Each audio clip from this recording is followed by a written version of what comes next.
Hi, and welcome back to this second hour of Focal Point on AFR Talk. Brian Fisher is my name. You are listening to Focal Point, the home of muscular Christianity on conservative talk radio, defending a biblical worldview of life without wavering, without apology, without retreat. Now, just to close the loop on what we were talking about last hour, here's a piece in The Atlantic, which is, again, a publication, leans pretty far to the left. And it's talking about a new book called Lean In that's written by the CEO of Facebook. Her name is Sheryl Sandberg. Title of her book is Lean In, Women, Work, and the Will to Lead. I won't go into the details of the book. But this piece in The Atlantic raises questions about her basic thesis. She's a feminist. This Facebook CEO is a feminist, Sheryl Sandberg. She's of the You Can Have It All school.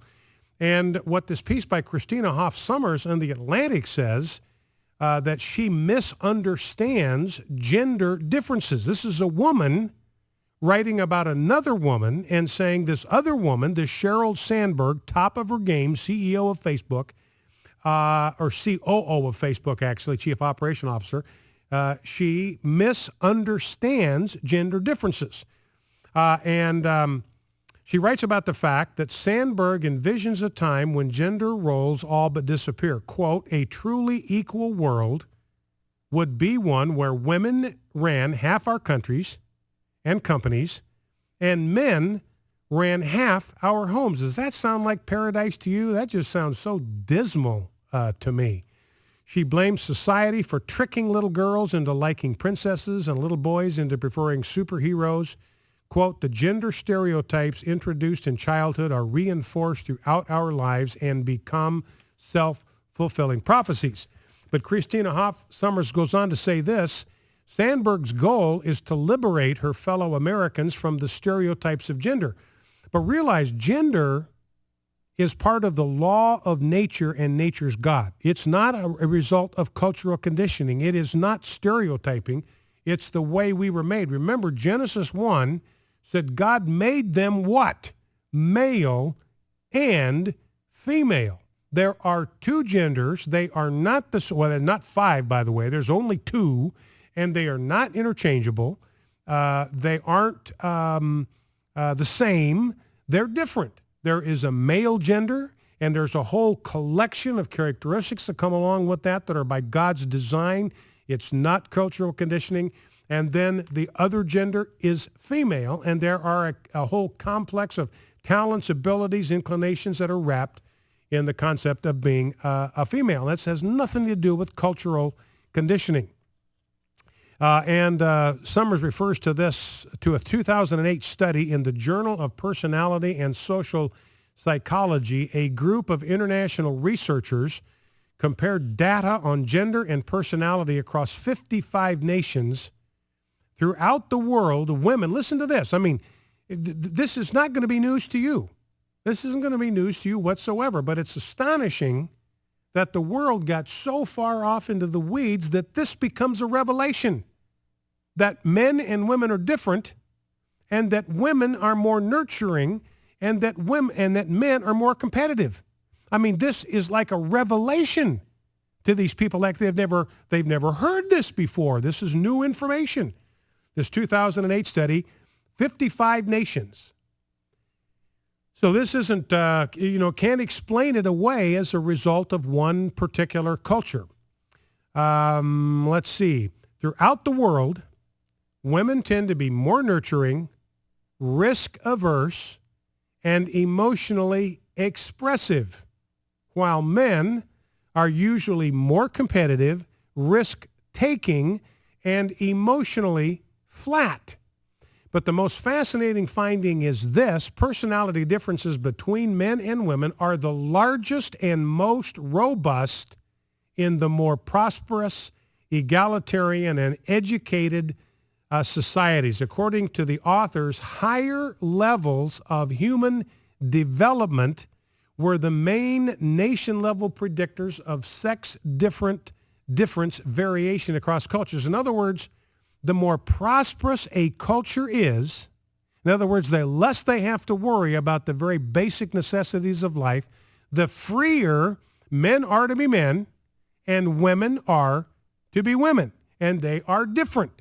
I repeat, Women are more nurturing. They are more risk averse, and they are emotionally expressive. Anybody surprised to hear that? This is like a revelation to these people. They got to go study people in 55 nations around the world to come up with this conclusion.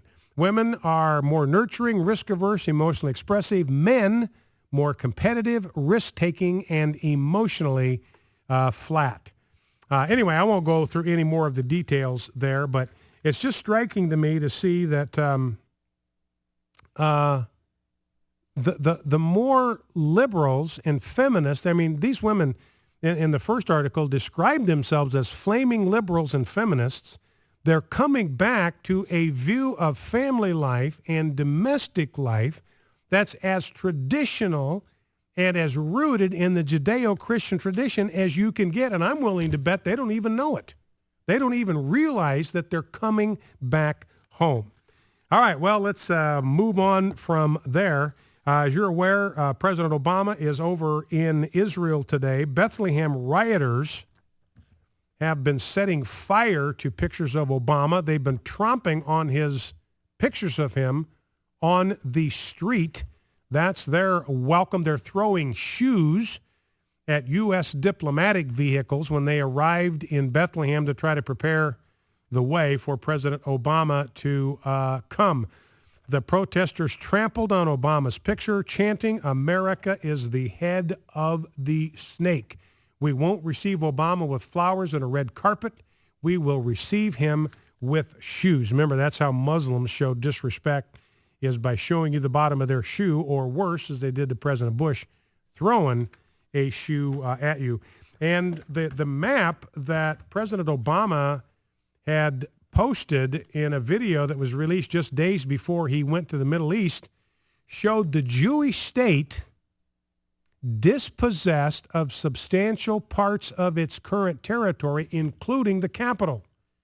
The map of Israel, during the video, this is a video on the that the White House prepared.